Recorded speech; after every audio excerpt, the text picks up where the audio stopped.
Hello दोस्तों। इस समय संभल में मंदिर जो दंगे मंदिर के चलते हो रही है उत्तर प्रदेश में, हम उसके बारे में ज़रूर आपको बताने जा रहे हैं।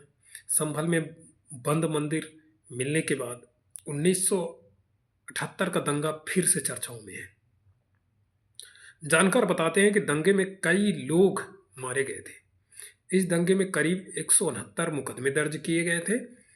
मुख्यमंत्री योगी आदित्यनाथ ने विधानसभा में संभल दंगे पर वक्तव्य दिया, जिसके बाद अधिकारी सक्रिय हो गए। 16 बार आज़ादी के बाद 16 बार दंगों की आग में झुलसा है संभल। वर्षों ने 1978 के दंगे में शहर जल उठा था, पूरा शहर। लोग औन पौन पर दामों पर बेच रहे थे मकान। 2 महीने संभल में भी कर्फ्यू लगा था। हम आज संभल के बारे में ही बताने जा रहे हैं। संभल में 46 साल पहले दंगों की फाइल फिर खुलेगी। मुख्यमंत्री के वक्तव्य के बाद अधिकारी सक्रिय हो गए हैं। कमिश्नर जो वहाँ के कमिश्नर हैं, अंजनेय कुमार सिंह ने जिले के पदाधिकारियों से दंगे से जुड़ी फाइलें मांगी हैं। मामले की अब तक की प्रगति रिपोर्ट भी तलब कर ली गई है। अगर संभल की बात करें तो संभल में दंगे तो बहुत सारे होते ही रहती है। मुख्यमंत्री योगी आदित्यनाथ भी विधानसभा में संभल दंगे पर वक्तव्य दिया। ये भी कहा कि 1947 से लेकर अभी तक संभल में 209 हिंदुओं की जान दंगों में चली गई है। संभल में 29 मार्च 1978 को दंगों के दौरान आगजनी की घटनाएं हुई थी। जब दंगा हुआ था 1978 में, इस घटना में कई हिंदू मारे गए थे। हमारे पूरे भारत देश में हिंदू मुस्लिम की कहीं ना कहीं लड़ाई की बात हो, जब शोभा यात्रा निकलती है तो ये भी कहा जाता है कि जब उनके जो मुस्लिम एरिया होती है उस क्षेत्र से अगर हिंदुओं की यात्रा निकलती है तो वहाँ पथराव का या दंगों की बात जरूर आती है। लेकिन अगर उनकी शोभा यात्रा निकलती है हिंदुओं के क्षेत्र से तो ऐसा घटनाएं देखने के लिए कम ही मिलता है। ये भी वक्तव्य श्रीमान योगी आदित्यनाथ ने अपनी विधानसभा में कल स्पीच दिया है उन्होंने। अब अगर हिंदू कहते हैं ना, हिंदू मुस्लिम सिख ईसाई हम सब हैं भाई भाई, ये नारा जरूर है। हमें भारत देश में आज़ादी के बाद आपने देखा होगा कि 1947 में जब हमारा भारत देश आज़ाद हुआ उसके बाद आपने देखा होगा कि पाकिस्तान का क्षेत्र अलग और भारत देश में जो इधर थे तो इधर, जो उधर चले गए तो उधर। लेकिन आपने देखा होगा कि पाकिस्तान के बाद भी बांग्लादेश अलग हुआ। अब बात आती है कि संभल में 29 मार्च 1978 के दंगों के दौरान आगजनी हुई, कुछ घटनाएं हुई। इस घटना में हिंदू मारे गए। भय के चलते 40 रस्तोगी परिवारों को घर छोड़कर सोचिए भागना पड़ा था। पलायन के गवाह अभी भी वहां मौजूद हैं। मंदिर में कोई पूजा करने वाला तक नहीं बचा था।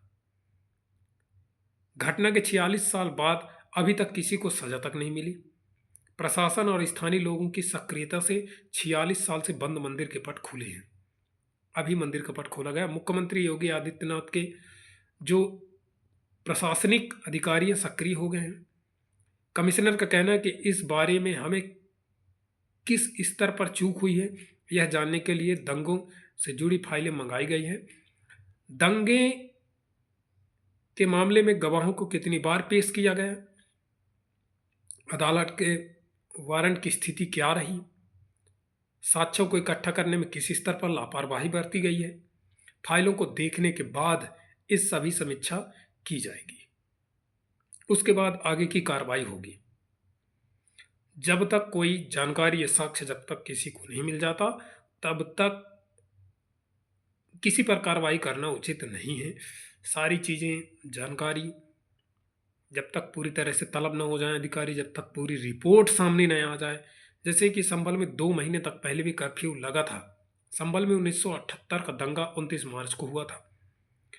इस दंगे में पूरा शहर जल उठा था। हालात को संभालने के लिए प्रशासन ने कर्फ्यू लगा दिया था। फिर भी शहर में दोनों समुदायों के बीच तनावपूर्ण स्थिति बनी थी। ऐसी स्थिति में कर्फ्यू का अंतराल बढ़ता गया। 2 महीने तक कर्फ्यू लगा रहा। अब इसमें बहुत सारी चीज़ें बात आती रहती है सामने। दुकान बंद कराने के दौरान बवाल बवाल ने ले लिया था दंगे का रूप। वर्ष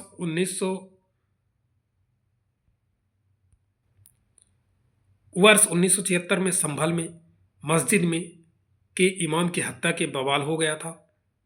उक्त प्रशासन ने हालात काबू कर लिया था, लेकिन शहर में तनाव बरकरार था। राजनीतिक समीक्षाओं को लेकर मुस्लिम लीग ने एक नेता ने बाजार में दुकानों को बंद करना शुरू कर दिया था। दूसरे समुदाय के व्यापारियों ने इसका विरोध किया। मारपीट के हालात बनने पर नेता के साथी उन्हें भी मौके से भाग निकले, छोड़कर उनको। इन्हीं साथियों ने नेता के मारे जाने की अफवाह फैला दी। इसके बाद दंगा भड़क गया। दुकानों में लूटपाट, पथराव, आगजनी शुरू हो गई। देखते ही देखते पूरा शहर जल उठा। दंगे में दर्ज हुए थे 169 एफआईआर। संभल में बंद मंदिर मिलने के बाद 1978 में दंगा फिर से चर्चाओं में आ गया। इस समय जानकार बताते हैं कि दंगे में कई लोग मारे गए थे। इस दंगे में करीब 169 समुदाय मुकदमे दर्ज किए गए थे। इसमें 3 एफआईआर पुलिस की ओर से दर्ज कराए गए थे। दंगे में दर्ज हुए थे 169 एफआईआर। संभल में मंदिर बंद मिलने के बाद 1978 का दंगा फिर से चर्चाओं में आया। अब इसमें जो दंगा हुआ उसमें कई मुकदमे मैंने आपको बता दिया, लेकिन औने पौने पर दाम पर बेचे गए थे जो मकान। आज़ादी के बाद संभल में 16 बार दंगों के आग में झुलसा है। सोचिए, इसमें कई बार सांप्रदायिक दंगे भी हुए। 1978 के दंगे में संभल कई दिन झुलसा था। इससे कई लोगों के अंदर दहशत का माहौल बन रहा था। शहर में असुरक्षा का माहौल बन गया था। इसके बाद दूसरे समुदाय के लोग औने पौने दामों पर मकान बेचकर दूसरे मोहल्ले में चले गए थे। अब आता है कि 46 वर्ष बाद खुले मंदिर के दर्शन के लिए उमड़ी भीड़। सोचिए, 46 वर्ष बाद जो मंदिर का कपाट है वो खुला, द्वार है वो खोला गया। खग्गू सराय में 46 साल बाद शिव मंदिर के कपाट खुलने के बाद दर्शन के लिए सोमवार के सुबह से ही श्रद्धालुओं की भीड़ लग गई। महिलाओं ने भजन कीर्तन किया। प्राचीन शिव के मंदिर दर्शन के लिए शहर से ग्रामीण क्षेत्र के लोग भी पहुंच रहे हैं। शिव मंदिर में सुबह और शाम को की गई आरती में बड़ी भीड़ संख्या में श्रद्धालु शामिल हुए।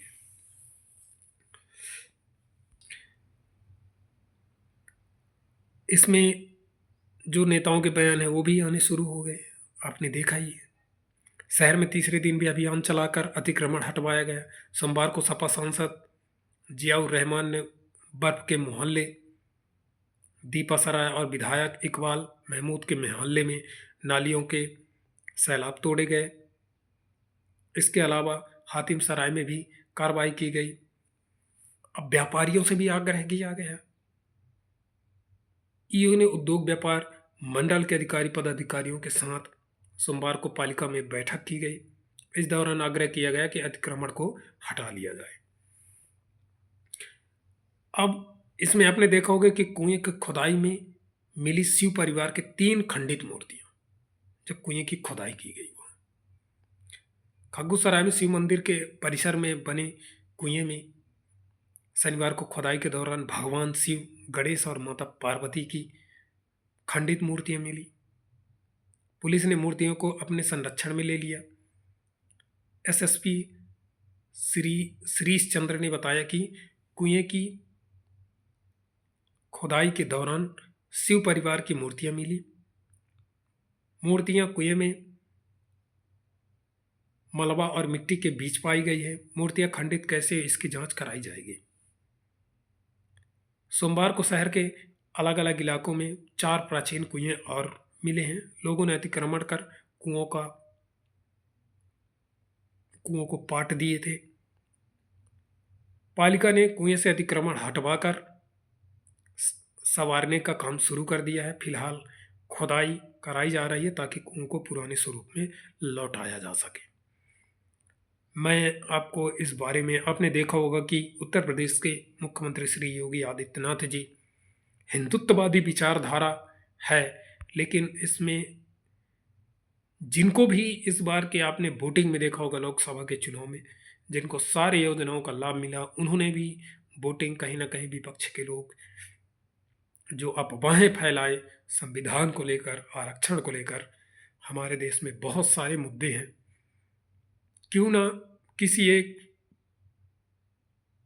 अच्छे निश्चित मुद्दों पर बहस हो, संसद में भी लोगों को इसकी लाभ मिले।